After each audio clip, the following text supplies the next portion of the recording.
Estamos de regreso en el programa, ahora estoy con Gonzalo Banda, seguimos con el mismo tema, cuestión de confianza. Lo uso de dos maneras.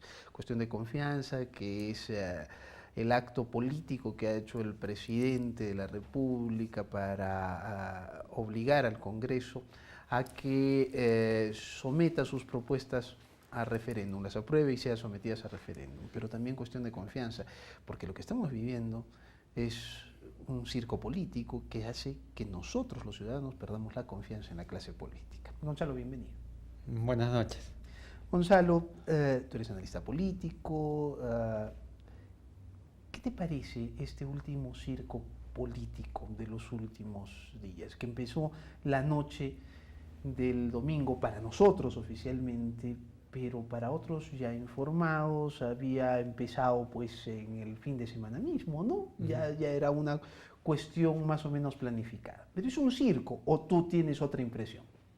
Sí, creo que circo en el sentido más artístico de la palabra, ¿no? Hemos asistido, creo yo, a otro de los capítulos lamentables de nuestra clase política, otro de los tantos capítulos a los que nos han precipitado los actores que componen esta clase política, ¿no? Y claro, el espectáculo de este circo ha sido fundamentalmente dado por una especie de hartazgo en un sentido del presidente de la República ante cierto tipo de actitud reticente de un Congreso que él considera obstruccionista, ¿no? Y creo yo que esto nos ha llevado nuevamente a un nivel de encono y de aceleración del pulso político que creo que estamos precipitando mucho en los últimos años, ¿no? El Perú se había caracterizado en los últimos 20 años, ¿no? Más o menos desde Toledo, por tener más o menos un curso predictible de sus actores políticos. Uno podría estar en desacuerdo con los premieratos de Toledo o de García o de Humala, pero más o menos uno intuía por dónde iban a ir las cosas. No había mucho ruido político, lo cual ayudaba a los otros actores de la sociedad a tener ciertos roles activos en economía, en avances culturales. Entonces la economía se abría paso, el ruido político no ensordecía este tipo de tranquilidad, ¿no? Pero de un tiempo a esta parte hemos estado como que provocando esta especie de aparente calma, ¿no? Parece ser que la sociedad peruana un poco está cansada, creo yo, ya de esta burguesía en la que se ha sumergido en los últimos meses y ha comenzado a provocar estas pequeñas crisis que antes no ocurrían. Yo, que también enseño el curso constitucional en la universidad, le decía, estos artículos que hoy día estamos viendo, el artículo 131, 133, o los artículos que tienen que ver con el pedido de vacancia cuando hubo el caso de Puchinsky, eran artículos que nosotros los comentábamos como cuestiones anecdóticas, que sabíamos que en algún momento podía suceder, pero nunca entreveíamos que esto iba a pasar durante nuestro Y que ejercicio iba a ser profesional. alentado por determinadas facciones, Sí, ¿no? claro. No precisamente dentro del Congreso de la República, sino poderes fácticos, medios de comunicación, opinólogos, ¿no? Sí. Es una Y cuestión claro, complicada. pero parece como que esto fuera algo querido, como tú dices, alentado. O sea, Tiene que hacerlo, como ¿no? si esta situación fuera a llevarnos a una situación mejor. Claro, si hay que dar un golpe en la mesa y demostrar poder, el gobierno lo ha hecho, ha demostrado poder. Quizás lo único bueno que podríamos rescatar de todo esto es que tenemos un presidente que por lo menos está haciendo política después de mucho tiempo con respecto a PPK.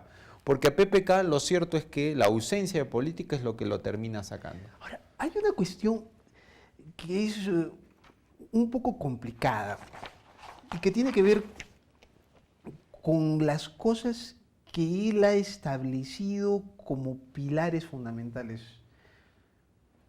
¿Tú crees que la bicameralidad, la no reelección de congresistas, son cuestiones que van a realmente transformar nuestra política?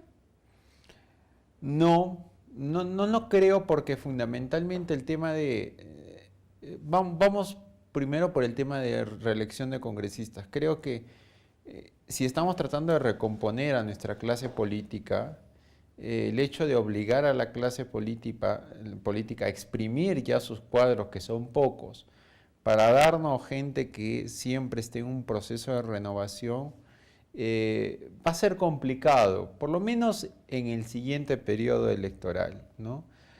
Creo que no, lejos de aportar una cuestión novedosa a la no reelección, creo que pone en ciertos problemas a los partidos políticos al momento de inscribir sus próximas fórmulas, ¿no? Creo que el tema de la bicameralidad sí merece una discusión, pero no la discusión que se está teniendo. Se está precipitando la discusión de bicameralidad, porque yo ayer escuchaba el debate del Congreso y claro, por esta especie de miedo a la disolución, los congresistas dicen, bueno, que pase la reforma, incluso algunos ironizando, ¿no? Miembros de Fuerza Popular, que pase tal cual está, no discutamos nada más, ¿no? Es una reforma tan trascendental en el Perú, volver a la bicameralidad, que por lo menos deberíamos tomarnos un tiempo para reflexionar sobre qué bicameralidad queremos. Y no solo en el Congreso de la República, No, ¿no es cierto? no. O sea, esto tiene que ser en las universidades, en los colegios profesionales, tiene que haber debates. Me parecía ¿no es cierto? ridículo ayer el debate que se armó en la Comisión de Constitución, porque estos señores creo que muchos de ellos no conocen de lo que están hablando, en verdad, realmente no tenían la menor idea de lo que estaban hablando, y se lanzaban allí con teorías y conjeturas sobre qué significaría tener una Cámara de Diputados y una Cámara de Senadores, y cuál deberían ser los límites a su poder. En un momento, hay gente que estudió esto mucho tiempo, o sea, ¿por qué no los escuchamos? Y lo hemos ¿no? tenido, además. Claro, O ya sea, hemos tenido una bicameralidad. ¿no es cierto? Entonces creo que en este afán de precipitarse a la reforma, el fujimorismo está haciendo como de oídos sordos y diciendo, bueno, ¿quieren bicameralidad? Tomen bicameralidad. Pero eso empuja claro, cuestiones tan tan apresuradas como las del presidente. Claro, y el presidente y los parlamentarios que lo secundan, es como que, bueno, tratemos de discutir esto y ya luego el desarrollo lo haremos vía ley orgánica.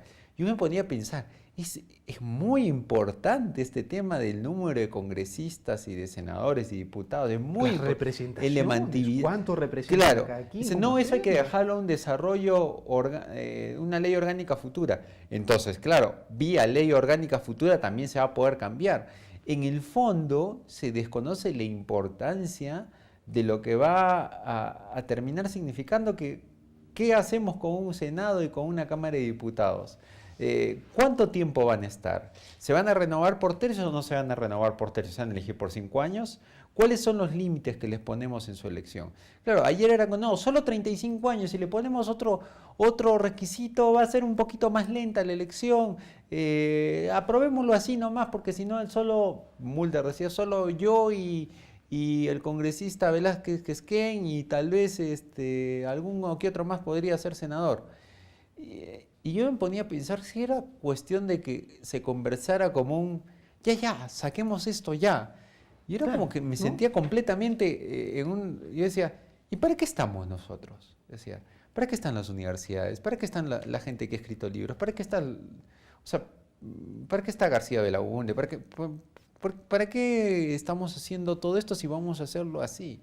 Me parece ridículo hacer esto de una manera tan precipitada. Creo que puede salir algo peor de lo que tenemos y eso sí es algo de lo cual nos vamos a arrepentir, ¿no? Porque además va a costar un montón de plata, el referéndum también va a costar no está dinero. Mal, esas cosas tienen que discutirse. O sea, claro, discutirse como debe discutirse en democracia. Lo que pasa es que también esto ha chocado contra la voluntad política del Congreso y hay que decirlo, o sea, el fujimorismo nunca ha estado interesado en discutir ese tema. Tenemos que ir a una pausa. Sí. Cuando regresemos te propongo que veamos el otro asunto que tú mismo has puesto al inicio mismo en la agenda y creo que debemos tocar. Los políticos, los gabinetes eran mucho más predictibles, se sabía por dónde caminar, porque Toledo tenía mayoría en el Congreso, porque García tenía mayoría en el Congreso, porque Humala tenía mayoría en el Congreso. Pero llegó Pedro Pablo Kuczynski y tuvo que enfrentarse a una mayoría aplastante Claro. de la oposición, de los fujimoristas específicamente. Entonces, analicemos eso, Sí. pero analicemos también, porque parece que nos hemos salvado, porque si siendo oposición hacen esto, ¿te imaginas que hubieran hecho siendo gobierno? Sí. Además que, mira, fíjate que no solo eso, sino que, ¿por qué no discutimos eso? No sacaron más de la mitad de votos y tienen más de la mitad del Congreso. Y eso no es un problema. Y eso no lo estamos discutiendo. Nos vamos a una pausa. Regreso con Gonzalo Banda, analista político.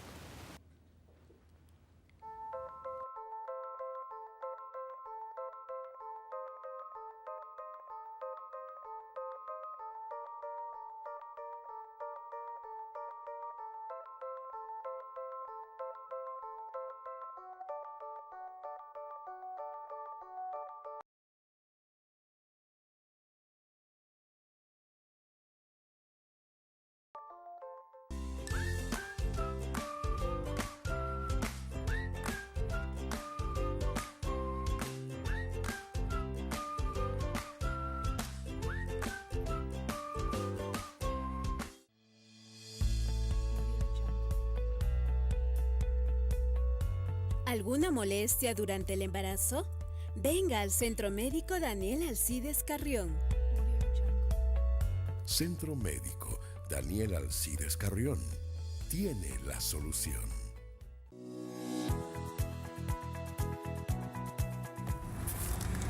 Uy, se me venció mi SOAT y no tengo plata para comprarlo.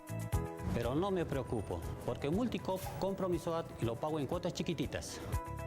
Sabemos que tu seguridad es importante. En Multicoop trabajamos día a día para que todos tengan las mismas oportunidades de crecer.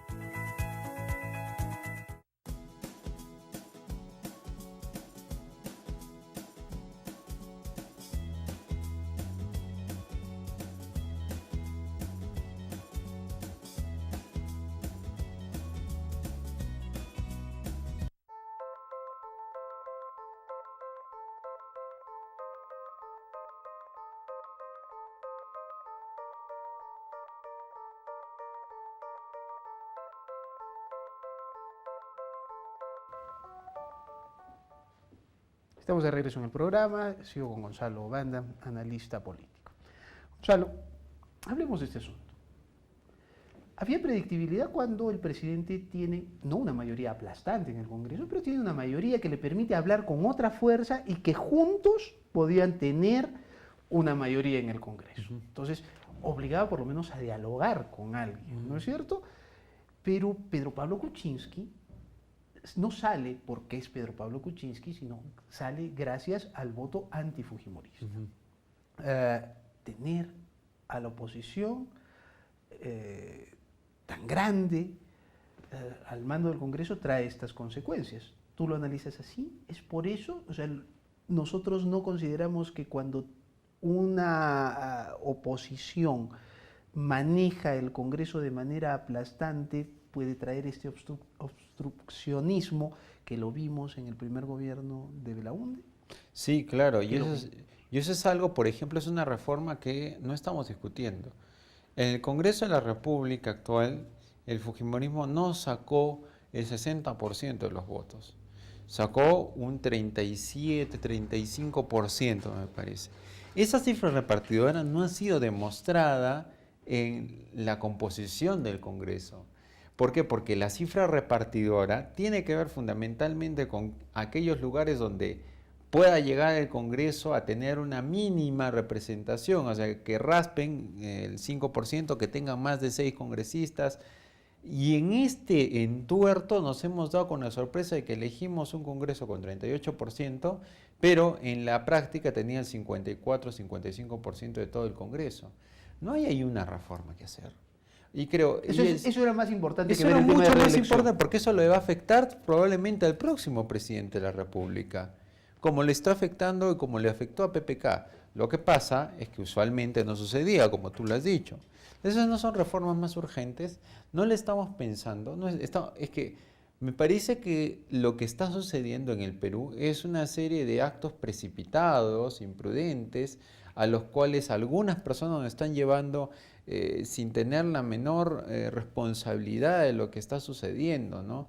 Yo creo que es fundamental este tema, ¿no? Y es fundamental que todos hagamos autocrítica. De nuevo digo, o sea, el gobierno empecinado en plantear esto como su caballo de batalla y la oposición liderada por el fujimorismo empecinada en ridiculizar esto, ¿no? A mí, o sea, flaco favor me ha hecho ver ayer los debates en el Congreso, la manera supremamente soberbia con la que o sea, con la que los congresistas de Fuerza Popular dirigían a veces cierto tipo de intervenciones o se burlaban socarronamente de una minoría. Yo decía, el pobre Johnny Lescano, o sea, que en verdad eran buleados estos congresistas por la mayoría aplastante.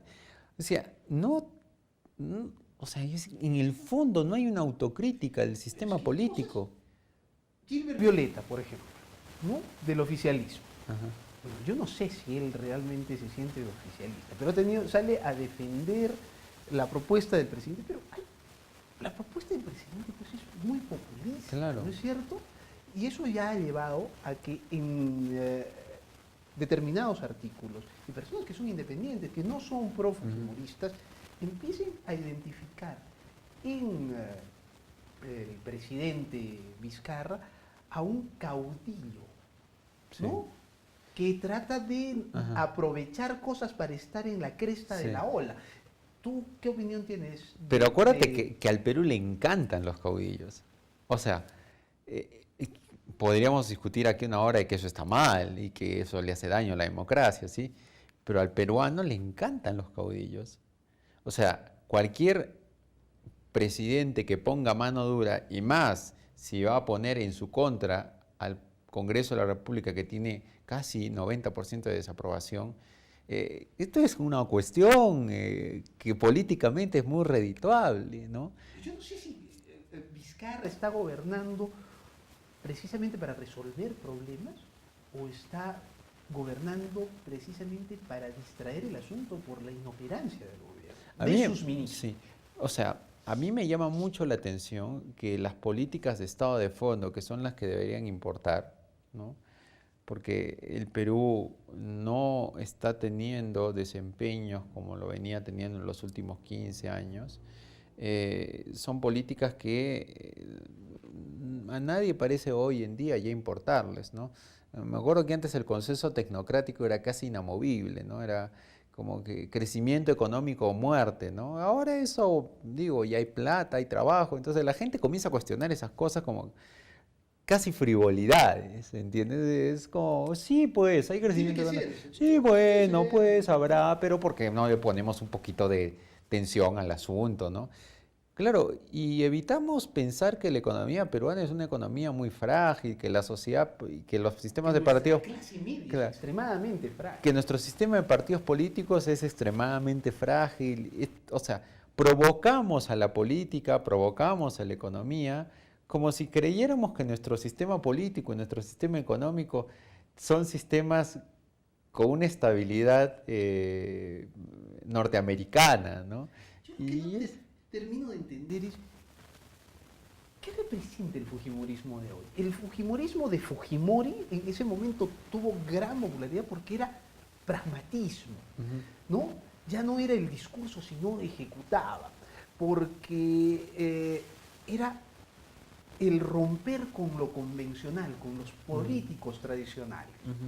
Pero el fujimorismo de hoy, el keikismo, por decirlo de alguna manera, ¿qué es? Es un populismo Frankenstein, ¿no? Porque no es el populismo de Alberto, ese populismo de derecha duro que se abría paso entre el combate al terrorismo y la defensa de la familia y de ciertos valores. El populismo de Keiko es un populismo medio raro porque abre sus frentes a todos los discursos, ¿no? En temas ideológicos es muy plural, ¿no? Pero al mismo tiempo quiere seguir conservando esa base dura, el núcleo duro del fujimorismo, haciéndolo como que transara ese núcleo duro con principios que antes no hubiera transado. ¿Qué queda del fujimorismo? Tal vez ciertas manías autoritarias de su clase dirigencial, cierta manera populista de hacer política, pero ninguna brecha ideológica que haga comparable el paso que abrió el padre de Keiko Fujimori, ¿no? La otra cosa que me intriga mucho es, hay una decisión del gobierno, según lo que dice Vizcarra, de luchar contra la corrupción. Pero luchar contra la corrupción es como que, en términos médicos, digamos, vamos a luchar contra el cáncer. Pero el cáncer es mucho. O sea, hay distintos tipos, ¿no es cierto? Lo mismo pasa con la corrupción. ¿Con qué corrupción estamos luchando? O sea, ¿qué es lo que ha captado la corrupción? ¿Qué tipo de corrupción ha captado los partidos políticos? ¿Qué tipo de corrupción ha captado el Poder Judicial? Porque una cosa es el corrupto que quiere llenarse los bolsillos porque quiere pues llenarse los bolsillos, tener plata, viajar, tener casas, lujos y yo no sé qué cosas, ¿no es cierto? Pero otra cosa es que sean los narcotraficantes, los que estén corrompiendo a los jueces. ¿Contra qué corrupción estamos Es luchando? una ¿Tienes corrupción idea? selectiva. Lo que pasa es que este enfrentamiento fujimorismo-antifujimorismo nos ha llevado a la cresta de una pelea donde hay ciertos tipos de corrupción que ciertos actores políticos deberían perseguir. Entonces el bloque antifujimorista reclama que se persiga al bloque de corrupción vinculado a Keiko Fujimori y a Alan García, mientras que el otro bloque, ¿sí?, el bloque fujimorista, reclama que se persiga al bloque de corrupción Odebrecht, Lavajato. Pero tienes idea, o sea, Lavallato, por ejemplo, es una corrupción empresarial para ganar dinero, correcto. Pero, por ejemplo, dentro del fujimorismo había tipos ligados al narcotráfico. Los cuellos blancos del Callao están ligados al narcotráfico. Entonces, no se puede hablar, pues, de vamos a luchar contra la corrupción así, o sea, tiene que ser unas cosas muy hay una específicas, polarización, ¿no?, en la sociedad política que se ha llevado hasta la Fiscalía de la Nación y hoy en día se encarna en toda la lucha anticorrupción. No podemos luchar contra nada. Hay fiscales que son del agrado de Keiko Fujimori y fiscales que son del agrado de otro sector ideológico emparentado con otro tipo de defensa de ideas. Pero hay además una corrupción, o sea, por ejemplo, esa es política, ¿no es cierto? Sí. Pero también había una corrupción de narcotraficantes, por ejemplo, de sectores empresariales. Claro, pero ¿qué tipo de corrupción queremos perseguir? O sea, ¿a qué corrupción? Vamos a perseguir a toda la corrupción, no importando de qué partido político sea, porque claro, acá hay algunos que embanderan y dicen, no, Pedro Chávez sí está combatiendo y va a llegar a combatir la corrupción de Lavallato. Y con eso, y se está demostrando, claro. Pero tapar esto, de los cuellos blancos. Pero ese enfrentamiento, la polarización de la sociedad peruana, a la que nos está llevando mucha clase política, es precisamente a esa. Es el fujimorismo embandera cierto tipo de lucha contra la corrupción y Vizcarra y los demás fuentes, digamos, de periodismo, de opinología, embanderan otras luchas contra la corrupción. En el fondo, esa lucha política por ciertos amigos o enemigos termina trasladándose al campo de la lucha contra la corrupción, cuando lo que se debería hacer es darle total autonomía a una autoridad, al fiscal de la nación, para que pueda... Hombres probos e incorruptibles, que no tenemos. Sí, lo que pasa ahorita es que en esos cargos. Sí, es verdad. Pero de nuevo digo, es que el escenario de polarización está matando, incluso las reformas que el mismo presidente está haciendo, ¿no? Nos ganó el tiempo, Gonzalo. Sí, Gracias por venir. No, está bien.